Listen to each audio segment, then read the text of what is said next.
Fala, galerinha da primeira série. E aí, como é que vocês estão? Tudo bem? Saudades, viu, de vocês? Muita.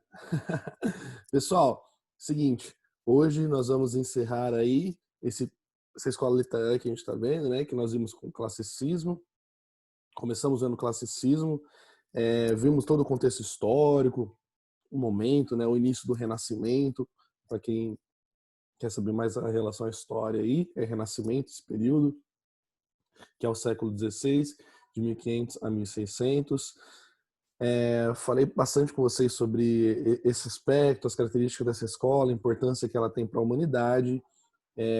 Depois eu falei sobre o mesmo período, só que estava acontecendo aqui no Brasil, que é o quientismo, né, que não tem muito segredo, é bem de boa, que é uma literatura informativa, né, que são as cartas de Pero Vaz de Caminha, mais a literatura jesuítica, com um grande nome que é o José de Anchieta. Na aula passada eu falei isso com vocês, quem tiver dúvida é só olhar lá e relembrar, tá bom? E eu deixei para encerrarmos falando do principal nome do classicismo em Portugal, tá? Que é o grandioso Luís Vaz de Camões. Beleza? Então vocês peguem aí o fichário de vocês, tá bom? Vamos às anotações padrões aí e vamos aprender um pouquinho aí sobre Camões, tá? Esse momento, pessoal, eu sinto muito assim pela questão da falta da presença, porque esses autores assim como Camões, entre outros poetas, a parte presencial é muito importante, se faz muito importante, porque a gente consegue fazer uma análise da poesia mais aprofundada, fazer a contagem das rimas de uma forma mais abrangente que o presencial nos fornece melhor, ok? Mas vamos seguindo, não tem o que fazer, né? É o seguinte, galerinha. Camões, tá?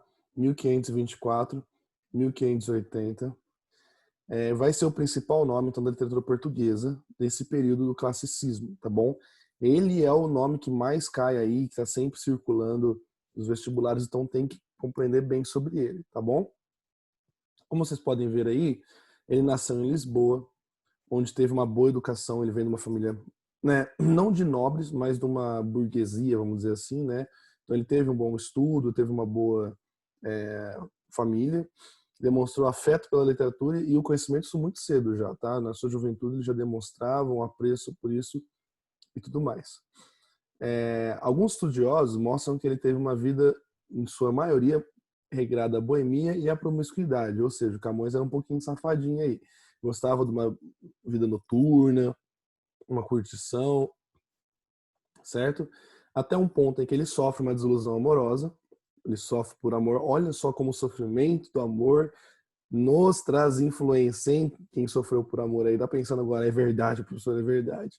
Mas ele sofre e aí ele decide tornar-se soldado, tá? Então ele se inscreve na corte portuguesa e decide ingressar ali nas navegações que até então eram muito presentes, como vocês sabem, tá? Nesse momento. E ele vai viver algumas aventuras. Dentre essas aventuras e dessas batalhas, em uma delas ele perde um olho, como vocês podem ver aí na foto dele, ele perde o seu olho direito, tá? Por isso que o retrato dele sempre é esse assim, com o olho fechado. Ele participa de várias expedições. Tem uma delas que ele é preso, certo? Ele é preso também em Portugal, inclusive. Ele é preso e nesse momento em que ele está na prisão, ele escreve a sua obra mais importante, mais icônica, que é Os Lusíadas. E é importante guardarmos uma coisa, que Camões, ele está para Portugal assim como Fernando Pessoa, tá? Pra vocês terem uma ideia da importância que esse carinha tem para essa atenção. A grandiosidade que esse cara tem, ele é comparado com o Fernando Pessoa, como os grandes, maiores nomes da poesia portuguesa. Olha só o nível do cara. Só que ele só foi ter o seu reconhecimento depois de sua morte. E é mais louco é que ele se frustrava por isso. Porque ele sabia que ele tinha feito uma boa obra, que ele tinha construído um material muito importante para a nação portuguesa, mas mesmo assim ele morre pobre, sem conhecimento, sem valorização nem nada. Isso só vai ser valorizado depois, de uma forma bem abrangente, claro, tanto que Camões, ele morre no dia 10 de junho. 10 de junho é o dia de Portugal, tá? É o dia da nação portuguesa, então comemora-se o dia de Portugal no dia da morte de Camões. Isso foi uma homenagem que Portugal fez para ele, celebrar o dia de Portugal em relação à morte de Camões. E isso não é à toa, pessoal, tá? Vou falar o porquê disso. Bom, a obra do Camões. Camões é o principal nome, então, do classicismo português, como eu já falei para vocês. Sua obra é marcada pela poesia lírica barra épica. Lembra que eu falei para vocês dos gêneros que veio lá na Grécia Antiga, né?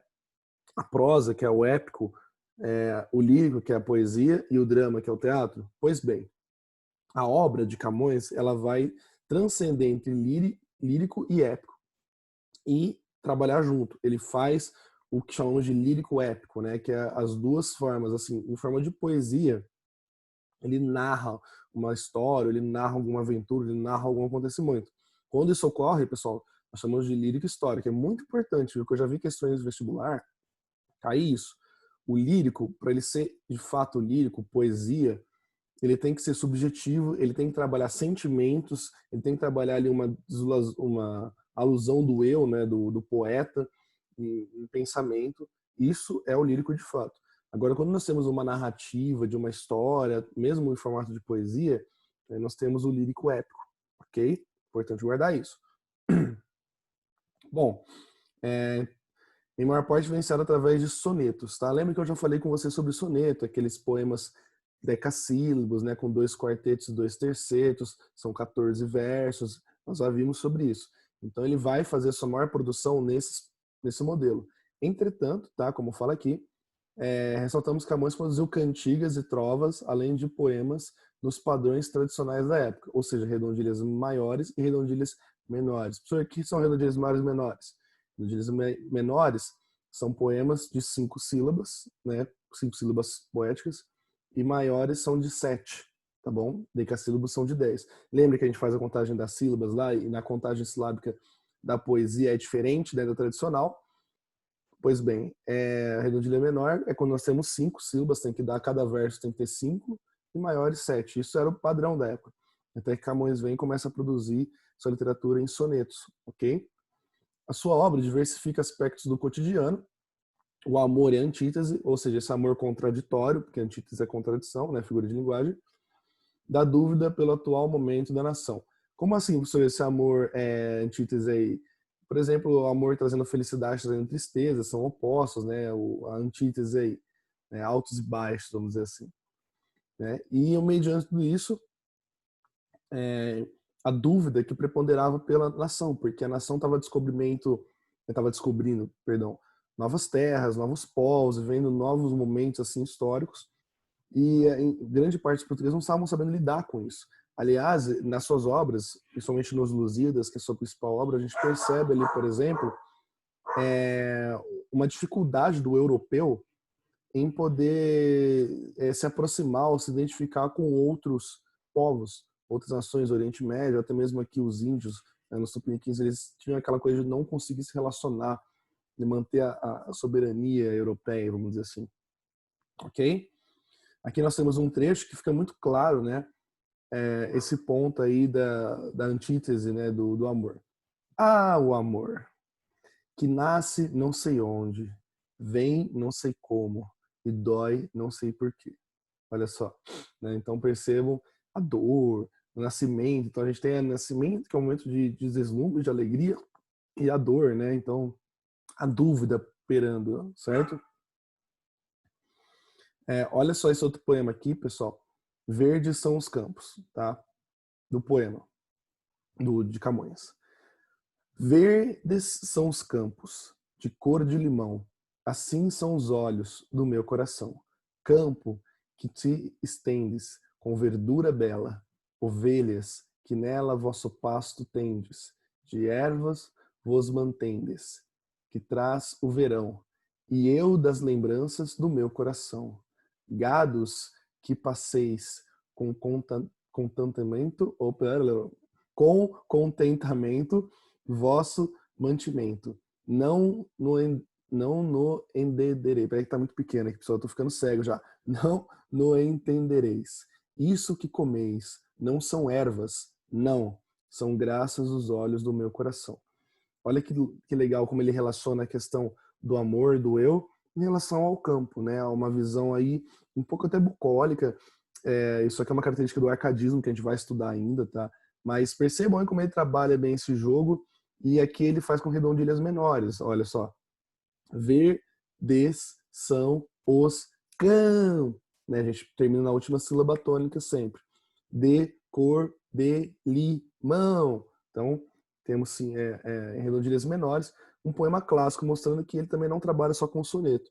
Então, ele trabalha com questões do cotidiano, da beleza, da terra, da questão do amor, né? Então, ele trabalha com as questões populares, sentimentais também, ok? Bom, o que é importante guardarmos, pessoal? A sua principal obra é Os Lusíadas. Essa obra eu vou mandar no grupo nosso do WhatsApp de literatura, tá bom? Ela é uma obra bem extensa, tá bom? Então, assim, não...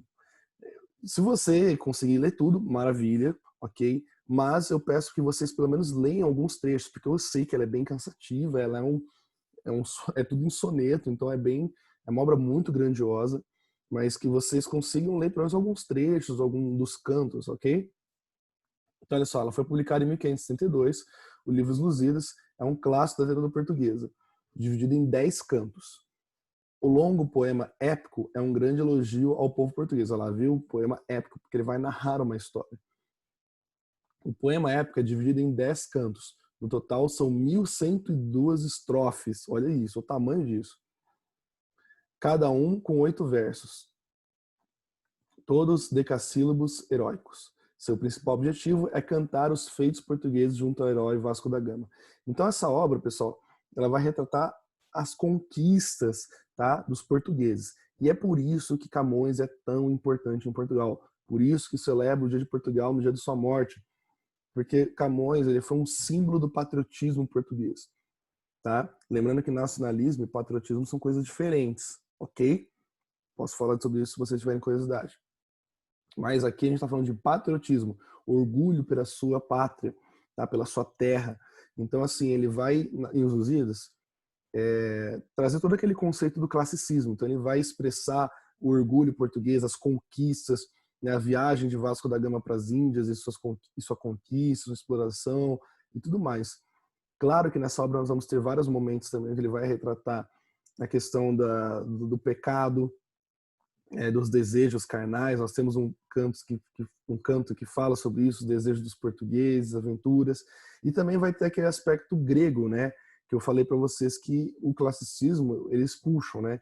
Então, apesar de ser baseado em fatos reais, né, em narrativas das conquistas portuguesas que são verídicas, ele traz o fantástico ali em um certo momento, onde ele atrela a deuses, a monstros marinhos, ele traz esse aspecto também presente ali. Então é como se fosse assim, uma narrativa, né, em formato épico lírio, onde ele vai escrever essas conquistas, vai narrar todos esses acontecimentos aí dos portugueses, esse orgulho, né, a grandeza de Portugal.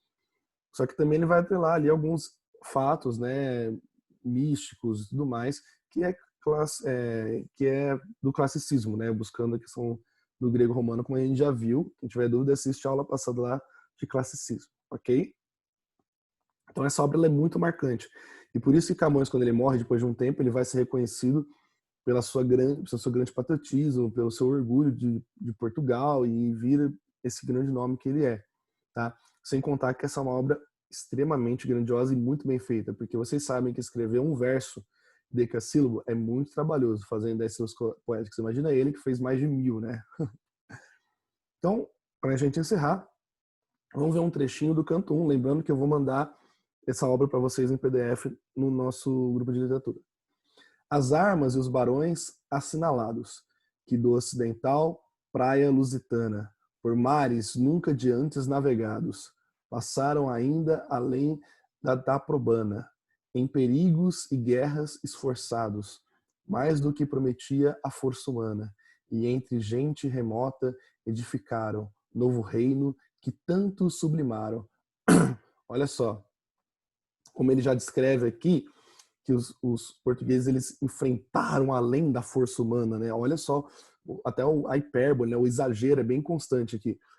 Eles enfrentaram ações que são além da força humana, conseguiram, né, para em prol do novo reino, das conquistas, então assim, a força de Portugal como é retratada, né? E também as memórias gloriosas daqueles reis que foram dilatando a fé, o império e as terras viciosas. Da África e da Ásia andaram devastando, e aqueles que por obras valerosas se vão da lei e da morte libertando, cantando, espalharei por toda parte, se há tanto me ajudar o engenho e arte. Então ele vai relatar e vai cantar tudo isso, tá? É bem gostosinho de ler assim, não é tão dificultoso, tá, pessoal, da interpretação. Você tem que ver mais como narrativa do que como questão lírica, mesmo de poesia, tá bom? Então, encerramos, ok, pessoal? Classicismo, principal nome de Camões. Importante guardar tudo isso que eu falei para vocês. É óbvio que dá para a gente falar muito mais, dá para a gente abranger muito mais esse aspecto aqui sobre Camões. Como eu falei, seria mais interessante se nós tivéssemos o presencial aqui para poder sentar, fazer a contagem das rimas, das sílabas, verso por verso, enfim, é uma análise mais completa da poesia. Mas vamos levando assim. Eu acho que vocês conseguiram entender bem a importância da obra Os Lusíadas, a importância de Camões Portugal,